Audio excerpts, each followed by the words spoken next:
The question says, how can I track my calories the most accurately while still eating what I want but not spiraling into obsession about every bite? Example, how do I track half a tomato with some onion slices, lettuce, and pickles on a sandwich without becoming obsessive? So let's get our random number generator up again. We're going to roll the dice. And we got, what number does that say? I can't even see. It's a 1. Oh, See that? Yeah, it's a 1. You can kind of see it. I can't see it, It's but yellow that's for some me. reason. Brooke, you can go first. First of all, I think that if somebody is that worried about tracking a half a tomato and an onion and some lettuce, that they have first to address their relationship with food. Um, I like to go on more of a flexible dieting 80-20 based approach myself with myself and my clients.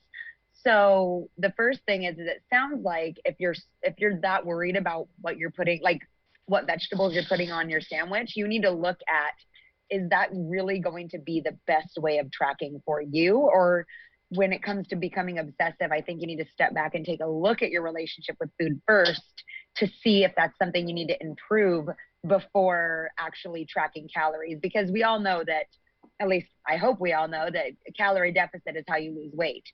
And there are many ways to get into a calorie deficit without counting calories. So I think that this question particularly could become problematic if obsession is involved. So I think that you need to explore that a little bit more before progressing into counting calories. What do you guys think? Bryan? Yeah, honestly, I was gonna go the same direction with that question. Is like, if somebody's like really questioning, like, should I count vegetables? Like, I mean, personally, I don't even throw vegetables in the calculator. But I mean, if you're that type of person where you have like a perfectionist mentality, then counting calories probably is not for you.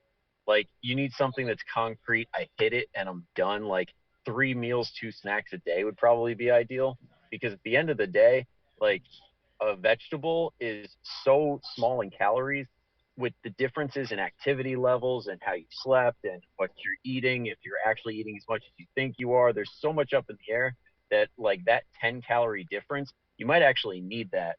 Or, I mean, it's really so negligible. Yeah. So I guess I'm up next. Mm-hmm. I think that if you 99.9% of the time, actually probably 100% of the time, the reason why you are not losing weight is not because you ate an extra half of a tomato slice. There's something else going on that you're not tracking or that you're missing that is causing this to not work, right? And like, being I think having a degree of accuracy to your tracking is important, but you might be allocating your effort in the wrong place. Would be kind of what I would say. Like, you don't, like I said, the difference in calories, like if I eat like a bunch of veggies versus if I'm tracking them like super accurately, or if I'm just kind of like whatever tomato slice, search it in MyFitnessPal, is probably going to be like at most a couple hundred calories a day, and that's if you are eating like a ton of vegetables. Probably not even close to that, to Mm-hmm. be honest. So I would just say I would look at the totality and the whole of your diet overall and say that there's probably better areas to allocate your energy than micromanaging specifics of fruit and vegetable intake.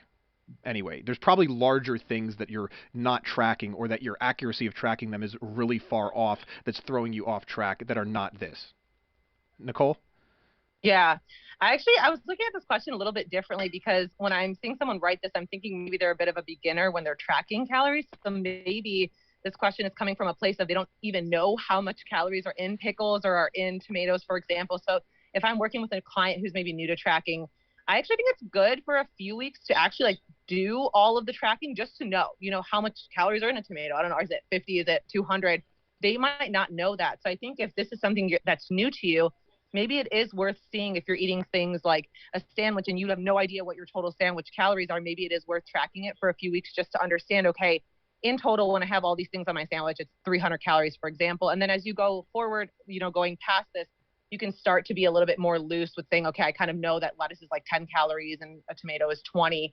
So I'm not super worried about it. But I actually think in the beginning, if it's a thing about knowledge, if you're more interested in understanding what is in your sandwich and what the calories are, it actually could be helpful. But don't let it be something that you do every single day, because I tell people at some point they just know what's in what they're eating. And if you get to that point where you just know, you don't need to be tracking it anymore. So I tell people that's when you want to start moving a little bit more flexible and just focusing on the big things, the big meals you're eating, the things that you don't know what's in them, and kind of do it for knowledge. So that's kind of my take on it. I think it could be helpful, but I think you eventually have to step away from it as well. Does anybody have like any objections to anything someone else said? Objections. No, good perspective. The last thing I'll good. say is just I track calories like all the time. I've been tracking it for years, and I don't stop for me simply because it's the easiest thing in the world to me. And once you do it enough, like it might become very easy to you, or you might just realize it's not for you and you don't want to do it. It really depends on the person. Anyway, all right. We good with that? Are we all good with our answers? Yeah. All right. Yeah.